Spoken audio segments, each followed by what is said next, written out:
السلام علیکم مرګرو څنګه الله خیر دی امید لرم ښه به خدا سچ مې واورېدل د عمران ریاض خان باره کې ډېر زیاتې خفه کړم والله ډېر زیاتې خفه کړم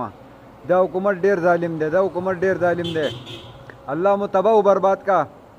په دې پاکستان کې دغه یو واحد لیډر و واحد انکر و عمران ریاض خان چې رښتیا ویل عمران ریاض خان ستا زما دواګانې ټول ستا سره دي الله پاک دې تعالی صحت درکړي الله پاک دې د دې وخت ماښام بانګونه وای او د دې بانګونه په خاطر دې ستا تعالی دې خدای پاک صحت درکړي او خدای پاک دې هغه ټول دې ظالمانو چې ستا سره کم ظالمانو چې ستا سره ظلم کړی دی هغو دې خدای پاک په خپله توره باندې ووایي او دیو بس عملي نه دیو به ډډه لګوي